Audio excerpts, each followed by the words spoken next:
Good morning বন্ধুরা। আজ হলো 11 অক্টোবর শনিবার।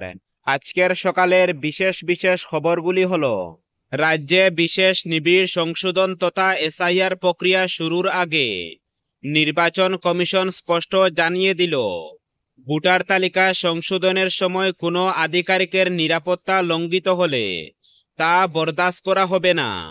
এমনকি একটি ঘটনাও ঘটলে কঠোর ব্যবস্থা নেওয়া হবে বলে হুঁশিয়ারি দিয়েছে কমিশনের কেন্দ্রীয় প্রতিনিধি দল। সূত্রের খবর, আগামী 15 অক্টোবরের পর থেকেই রাজ্যে শুরু হতে চলেছে এই বিশেষ সংশোধন প্রক্রিয়া।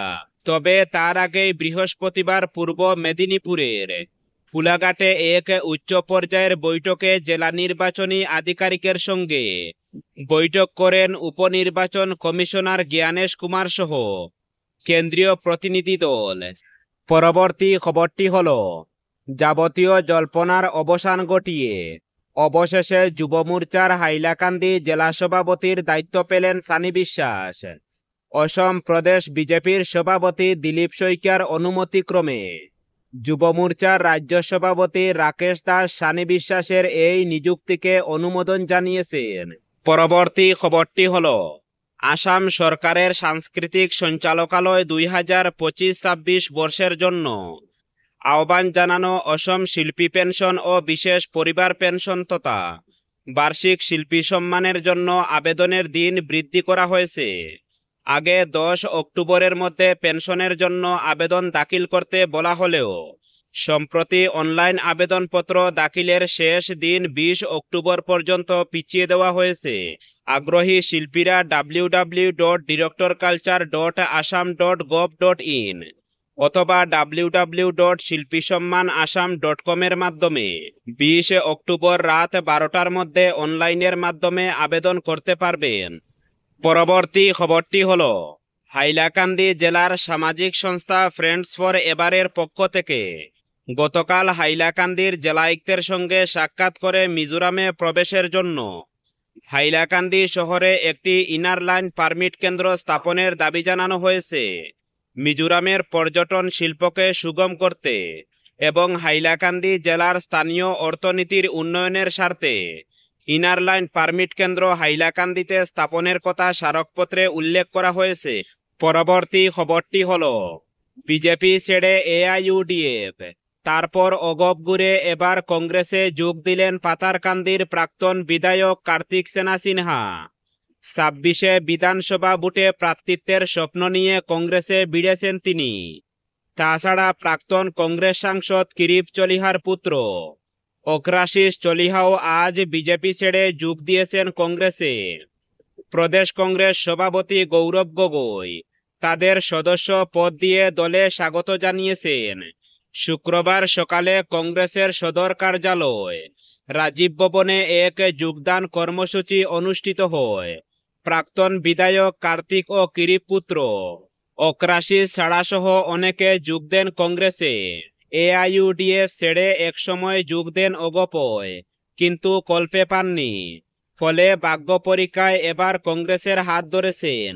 কিন্তু পাতারকান্দিতে কৃষ্ণেন্দু পালের মতো বিজেপির হেভিওয়েট প্রার্থীর সঙ্গে পাল্লা দেওয়া কঠিন হতে পারে তার পক্ষে, কারণ দাঁড়ে বারে অর্থ জনে বলে অনেক এগিয়ে কৃষ্ণেন্দু পাল। তবে টিকিট পেলে অবশ্য জয়ের আশা দেখেছেন কার্তিক। পরবর্তী খবরটি হলো, ভারতের বিচার ব্যবস্থায় এলো এক ঐতিহাসিক মোড়। সুপ্রিম কোর্টের সাংবিধানিক বেঞ্চ বৃহস্পতিবার এক যুগান্তকারী রায়ে জানিয়ে দিল, আইনজীবী হিসাবে ন্যূনতম 7 বছরের অভিজ্ঞতা থাকলেই সরাসরি জেলা জজ পদে নিয়োগ পাওয়া সম্ভব। শুধু তাই নয়, বিচার বিভাগীয় কর্মকর্তাদের ক্ষেত্রেও একই নিয়ম প্রযোজ্য হবে যদি তাদের সম্মিলিতভাবে 7 বছরের অভিজ্ঞতা থাকে। 5 সদস্যের সাংবিধানিক বেঞ্চের এই রায় দেশের বিচার পেশায় নতুন দিগন্ত খুলে দিল। শীর্ষ আদালতের নির্দেশে বলা হয়েছে, একজন প্রার্থী যদি বিচার বিভাগীয় কর্মকর্তা হন এবং আগে আইনজীবী হিসাবে 7 বছর কাজ করে থাকেন, তবে তিনিও সরাসরি জেলা জজ পদের জন্য যোগ্য হবেন। আদালত স্পষ্ট জানিয়ে দিয়েছে, জেলা জজ বা অতিরিক্ত জেলা জজ হিসাবে সরাসরি নিয়োগের আবেদনকারীর ন্যূনতম বয়স হতে হবে ৩৫ বছর। রায়ে আরও বলা হয়েছে, রাজ্য সরকারগুলিকে এখন নিজেদের নিয়ম তৈরি করতে হবে, যেখানে রাজ্যের হাইকোর্টগুলির সঙ্গে পরামর্শ করে যোগ্যতার মানদণ্ড ও নিয়োগ প্রক্রিয়া নির্ধারণ করতে হবে। অর্থাৎ রাজ্যভেদে বিস্তারিত প্রক্রিয়া নির্ধারণ হলেও মূল কাঠামো হবে সর্বভারতীয়।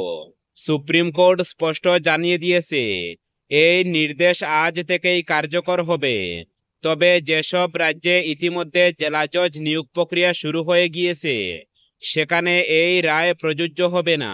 পরবর্তী খবরটি হলো, বন্যায় জলে ডুবে যাওয়া মানুষকে কিভাবে উদ্ধার করতে হয় তা মকড্রিলের মাধ্যমে তুলে ধরা হলো উদারবন্দে। শুক্রবার উদারবন দয়াপুর দ্বিতীয় খণ্ডের বাজারঘাট এলাকার বিসর্জন ঘাটে মধুরা নদীতে অনুষ্ঠিত হয় মকড্রিল।